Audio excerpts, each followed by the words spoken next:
करें करें करें या मैं करूं? करें करें करें, जुल्करनैन आप करें। बिस्मिल्लाहिर्रहमानिर्रहीम, अस्सलाम वालेकुम नाज़रीन। एक नई वीडियो के साथ हम हाजिर हैं और सुन्नी इत्तेहाद कौंसिल के वकील फैसल सदीकी साहब हमारे साथ मौजूद हैं, जिन्होंने आज ऐसे दलाइल दिए कि सारे केस को पछाड़ के रख दिया और भागते हुए जजेस को पकड़ के वापस ले आके कम अज कम अपने फैसले पे इम्प्लीमेंटेशन का तो पहली दफा उनको पूछने पे मजबूर किया और पूछा भी। और इलेक्शन कमीशन ऑफ पाकिस्तान को रेस्क्यू करना पड़ा अमीनुद्दीन खान साहब को आके। उन्होंने कहा जी आप बस बैठ जाएं, मजीद आगे बात ना करें। लंबी तमहीद बांधने के बजाय मेरा ख्याल है फैसल सदीकी साहब से सवालात का आगाज करते हैं कि उनका वक्त जरा कीमती है। फैसल साहब, दलाइल आज आपके मुकम्मल हो गए। कहा यह जा रहा था कि जो ही आपके दलाइल मुकम्मल होंगे आपकी साइड को मतलब रिस्पोंडेंट साइड को मुकम्मल करके फौरी फैसला आना और फैसला भी आपके खिलाफ आना है। कभी ऐसा नहीं हुआ था इस पूरे केस में, हम देख रहे हैं रिव्यू में जब से केस लगा है कि जजेस ने एक दफा भी ये पूछा हो, एक दफा काकड़ साहब ने पूछा था जब 13 रुकनी बेंच थे, 11 रुकनी बेंच ने आज तक नहीं पूछा फैसले पे इम्प्लीमेंट क्यों नहीं किया। आज आपने पूछने पे मजबूर किया और फैसला किसी ने पढ़ा नहीं था, आज जजों को आपने फैसला भी पढ़वा दिया। अपने फैसले से इतना क्यों शर्मा रहे हैं वो कि ना पढ़ने पे राजी ना अमल दरामद करने पे पूछने पे राजी? देखिए भाई, ये तो हमारा काम है कि हम जो हैं उनको उनका ही फैसला पढ़वाएं। हाँ। और कोशिश करें कि उनको वो ऐसा काम ना करें जो कॉन्स्टिट्यूशनली और लीगली गलत है। तो आई एम वेरी हैप्पी कि जजेस आज एटलीस्ट उन इश्यूज पे उन्होंने कंसंट्रेट किया जिसमें उनको कंसंट्रेट करना चाहिए। वो मेरा पहला बुनियादी चीज़ ये था कि मेरे ख्याल में ऑल जजेस एक्सेप्ट 1 और 2 सी के ये सारा मसला इलेक्शन कमीशन ने क्रिएट किया है और इलेक्शन कमीशन की डिफाइंस पे आज उन्होंने नोटिस लिया। और यहाँ तक कुछ जजेस ने कहा कि भाई 39 सीट्स तक तो कोई डिस्प्यूट ही नहीं है, तो उसकी रिजर्व सीट्स क्यों नहीं इशू हुई। तो ये एक दूसरी चीज़ है। और तीसरी चीज़ ये है कि आई थिंक, और जैसे मैंने एंड में भी कहा, देखिए ये सारा केस जो है ना ये रिवॉल्व करता है कि क्या आपको इस मुल्क में इलेक्टोरल और कॉन्स्टिट्यूशनल जस्टिस करनी है, लोगों को उनका राइट टू डेमोक्रेसी देना है या नहीं देना है। अगर आपको ट्रीट करना है इसको एज अ केस कि ये कोई लैंडलॉर्ड और टेनेंट का केस है, ये कोई आम सिविल केस है, तो ठीक है, फिर रिव्यूज अलाउ कर दें, 10 टेक्निकलिटीज आपको मिल जाती हैं। सर, जिस तरह आज आपने ये उन्हें कहा जजेस को कि जी हम आपसे वो इंसाफ मांग रहे जो फातिमा जिन्ना ने मांगा था। हाँ। उन्होंने आपके साथ सलूक भी अगर वही किया जो फातिमा जिन्ना के साथ साहिबा के साथ किया गया तो फिर क्या होगा? देखिए, जिन्होंने रिव्यू फाइल की है वो तो आज के दिन के अयूब खान के रिप्रेजेंटेटिव्स हैं ना, तो वो तो चाहते हैं कि हमारे साथ यही सलूक हो। लेकिन जी एक लोगों की आवाज़ होती है, एक लोगों की ताकत होती है, और ये जजेस वैक्यूम में एग्जिस्ट नहीं करते। मुझे पूरा यकीन है कि ना सिर्फ ये कॉन्स्टिट्यूशन की आवाज़ सुनेंगे बल्कि वो ये भी देखेंगे कि लोगों की आवाज़ क्या है। अच्छा फैसल साहब, आपने देखा जस्टिस मोहम्मद अली मजहर और जस्टिस हसन अजहर रिजवी जो हैं वो तो उन 8 जजों में शामिल हैं जिन्होंने आपके हक में फैसला दिया। आपके हक से मुराद है कि पीटीआई को जो सीटें मिली और आप भी उससे इत्तेफाक करते हैं, तो आपको क्या लगता है ये जो 7 जजेस नए हैं 13 जजेस में से, तो ये तकसीम किस तरफ आपको जाती नजर आ रही है? और क्या जस्टिस मोहम्मद अली मजहर और जस्टिस हसन अजहर रिजवी जो हैं क्या वो अपना फैसला तब्दील भी कर सकते हैं या करने की तरफ उनका रुझान है? आपका क्या मुशाहिदा है? देखिए, आज की हेयरिंग के बाद तो आई एम वेरी होपफुल कि I have been able to convince them, क्योंकि हसन अजहर वो मोहम्मद अली मजहर साहब थे जिन्होंने पूछा कि वो 39 सीट्स का क्या हो। No, that is part of the majority judgment. वो तो नंबर्स का सिर्फ फर्क है, एक कहता है 39, एक कहता है 41, but in the majority judgment it's all 80। तो आज तो आई एम वेरी होपफुल। और देखिए, सबसे ज्यादा डिसेंट जो है नए जजेस से आ रही है। आप देखिए, सबसे ज्यादा decent, and what you know it's so wonderful to see justice Kakar साहब। और उन्होंने कंप्लेन की कि आपने हमें तवज्जो नहीं दी। और शुरू में जब मैं 187 कर रहा था, उन्होंने डिसएग्री किया अपने सीनियर जजेस के साथ, उन्होंने ओपनली कहा। और सबसे ज्यादा डिसेंट, एंड जैसे आपने कहा, वो पहले जज थे जिन्होंने कहा कि इम्प्लीमेंट क्यों नहीं किया। और उन्होंने मुझे डांटा ये कह के कि आप हमें जजमेंट क्यों पढ़ा रहे हैं बच्चों की तरह, ये हमारी जजमेंट है, हम इसको सेफगार्ड करें।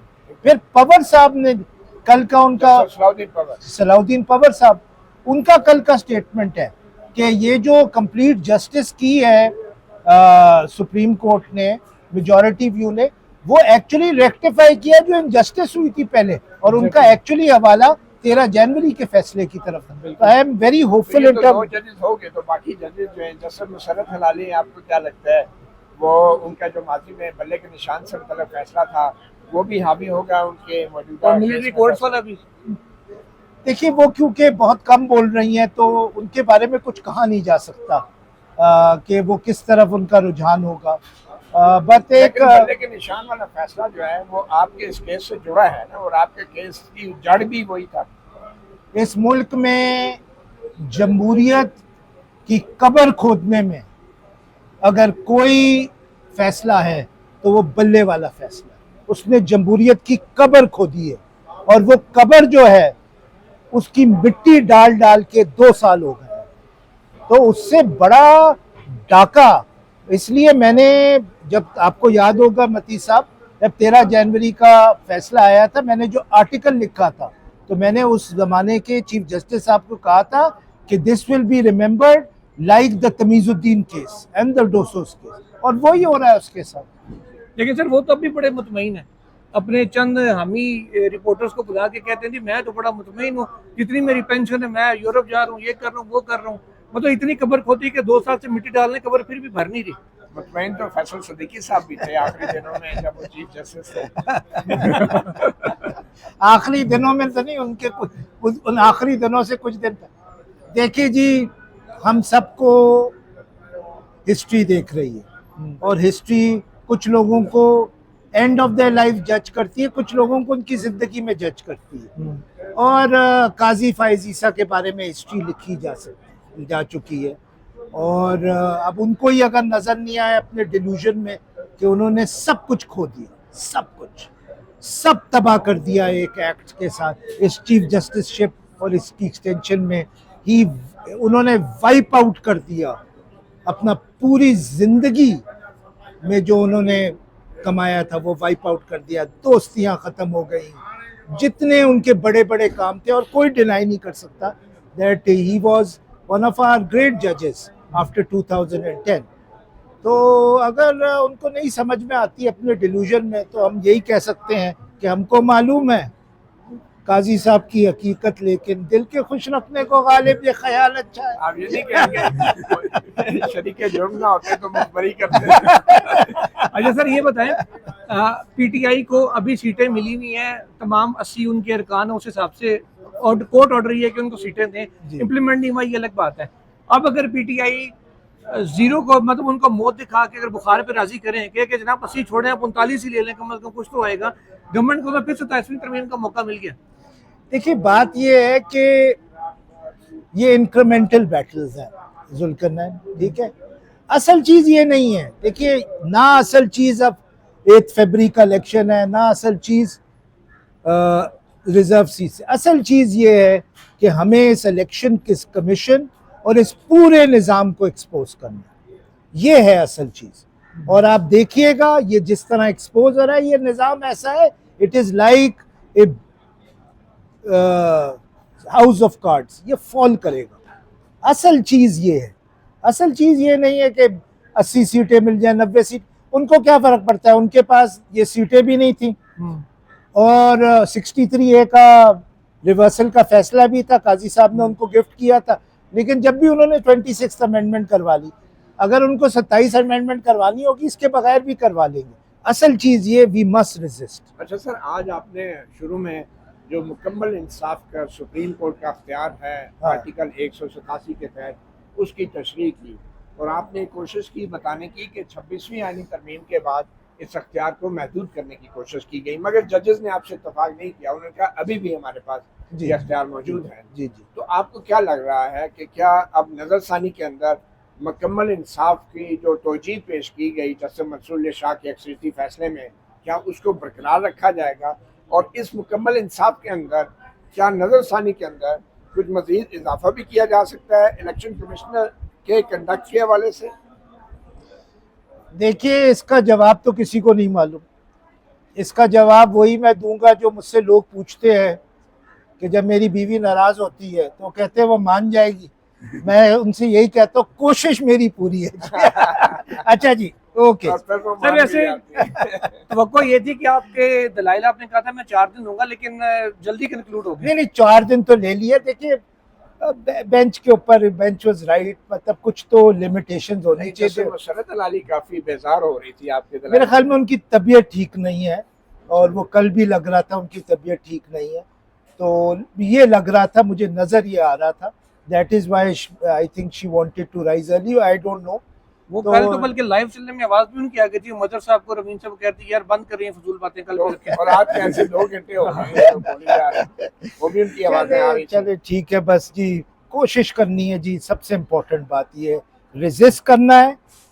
We must resist and we must never despair. लेकिन ये यार, एक रेजिस्ट बात- कैसे होगा? ये आज आर्मी चीफ के हवाले से खबरें आ रही हैं जो अमेरिका में उन्होंने तकरीर फरमाई है ओवरसीज पाकिस्तानियों के एक इकट्ठ में, और उसमें तो मामला 2040 और 2045 के भी प्लान हो रहे हैं और बड़ी सख्त बातें भी की गई हैं। तो ये सुप्रीम कोर्ट और ये आइन और कानून जो है, ये आपको क्या मुस्तकबिल लग रहा है सुप्रीम कोर्ट का और हमारे जो? देखिए ऐसी जो लॉन्ग टर्म प्लान होते हैं ना, उसके बारे में हबीब जालिब साहब हमारे घर आते थे, क्योंकि हमारे वालिद साहब उनके डॉक्टर थे, तो ठहरते थे। तो उन्होंने भी अयूब खान को मरी में यही कहा था जो मैं करंट आर्मी चीफ को कहूँगा, कि तुमसे पहले जो एक शख्स यहाँ तख्श नशी था उसको भी अपने खुदा होने पे इतना ही यकीन था। Thank you sir sir. आखिरी बात जाते जाते इस 26 बात के बाद भी आखिरी बात। जी जी आपकी तरह सर 26 अमेंडमेंट पे चैलेंज हुई है। वो केस 3 हफ्ते के लिए एडजर्न हुआ था, दोबारा ना अदालत ने लगाया, ना किसी पिटीशनर ने लगवाने की कोशिश की, ना कोर्टली हियरिंग दी। अब तो 27वीं भी आने वाली है, 27वीं है कि 26वीं वैसे ही रेलिवेंट हो जानी है। तो आप लोग भी शायद चाह नहीं रहे कि वो केस लगे, या जो नहीं छटांगे तारीख है वो तारीख छट दी गई है। देखिए हो सकता है हमारी कोताहियों में, ये नहीं कहूँगा इसमें, और कोशिश करनी चाहिए थी हमें। लेकिन आप देखिए ना, बैटल आफ्टर बैटल है, मिलिट्री कोर्ट्स है, फिर ये इस्लामाबाद हाई कोर्ट की सीनियरिटी का केस चल रहा है, फिर ये रिजर्व सीट्स का केस, तो इस वजह से भी है। तो कसूर हर तरफ है, लेकिन बस कोशिश कर। सर आखिरी जजेस सीनियरिटी केस में भी आज आपने बड़े जबरदस्त दलाइल दिए हैं, तो उसमें आपको क्या लग रहा है बेंच की तकसीम क्या होने जा रही है? 5 जजेस में आपको लगता है कि एक जज स्विंग वोट है और जस्टिस शकील अहमद है? मेरा ये ख्याल है कि I am very hopeful in that case. उसका रीज़न ये है कि उसमें हुकूमत ने इतना ब्लेटेंटली एक्ट किया है कि जो जजेस उनको सिंपैथेटिकली भी देखना चाहते हैं वो भी नहीं देख सकते। वो इस लेवल की मेलाफाइडीज़ है कि बहुत मुश्किल है कि उस केस में हुकूमत को कोई रिलीफ मिले, लेकिन हुकूमत कोशिश कर रही है। I am very hopeful. मुझे नहीं नज़र आता कि किस तरीके से उस केस में जो सीनियरिटी लिस्ट इशू की थी इस्लामाबाद हाई कोर्ट में, जिसमें डोगर साहब को टॉप ऑफ द लिस्ट कर दिया, वो किस तरह सस्टेन हो सकती है। शायद ट्रांसफ़र सस्टेन हो जाए मे बी, बट वो सीनियरिटी लिस्ट तो किसी तरीके से मुझे सस्टेन होते हुए नज़र नहीं आती। और if that happens the problem is solve जी। सर एक व्यूअर ने कमेंट किया था हमारी एक वीडियो पे, तो उसने जो आपके साथ मैंने यहाँ वीडियो की थी उसमें उन्होंने ये कहा था कि सारी कोशिशें अपनी जगह, मेहनत अपनी जगह, अल्लाह ताला हो सकता है मेहनत का सिला भी आपको जल्दी दे दे। उन्होंने कहा था एक चीज़ ज़हन में रखें, आईनी बेंच से कोई फैसला हुकूमत के खिलाफ नहीं आएगा और अपोजिशन के हक में नहीं आएगा। आप इसको कैसे देखते? कहते ये बेंच बनाई इसी वजह से, क्या वरना जरूरत ही क्या थी? मेरे ख्याल में ये गलत ख्याल है। ठीक है, देखिए ये जो हम मेहनत करते हैं ये सिर्फ इसलिए नहीं है कि हमारा ये ख्याल है कि सिर्फ ईमान पे मेहनत कर रहे हैं, एक हमारा असेसमेंट भी होता है, स्ट्रेटेजिक असेसमेंट। देखिए ये चीज़ चेंज हो सकती है, लेकिन फिल वक्त सुप्रीम कोर्ट में देर आर डिसेंटिंग जजेस both outside the constitutional bench, तो ऑब्वियस है, but inside the constitutional bench. कौन कह सकता है कि अ जज like justice Hashim Kakar is not a dissenting जज, या कौन कह सकता है जज like justice Mandokhel is not a dissenting जज? कौन कह सकता है जज लाइक जस्टिस नईम अगवान, ठीक है, इज नॉट अ डिसेंटिंग? पवन साहब, जस्टिस पवर, आप कौन कह सकता है ये डिसेंटिंग जजेस नहीं है? आप इनका रिकॉर्ड, यानी जंग के दौरान इन 2 जजेस ने, मंदोखेल साहब ने और Naeem Afghan, military court strike down कर दें, मैं दुनिया में ऐसे आपको 4 जज नहीं मिलेंगे जो इतनी हिम्मत दिखा सकते हैं। सो यू नो, ये कहना कि कोई उम्मीद नहीं है, ये वो नहीं है। देखिए, ये जब होता है जुल्करनैन साहब, जब आता है पीसीओ और वो ये सारे डिसेंटिंग जजेस को उठा के बाहर फेंक देते हैं, फिर होता है कि एक स्टेबल कोर्ट होता है जिसमें होता है यस मैन होते हैं, वो अभी तक नहीं हो। वो 27वीं अमेंडमेंट मेरे ख्याल में लाई इसलिए जा रही है पीसीओ ताकि सारे डिसेंटिंग जजेस को न्यूट्रलाइज कर दिया। That is why this court should be very careful, क्योंकि देखिए अनवारुल हक साहब, ज़ियाउल हक के जो गंदे काम करते रहे 77 to 81, उनको ही निकाला 81 में।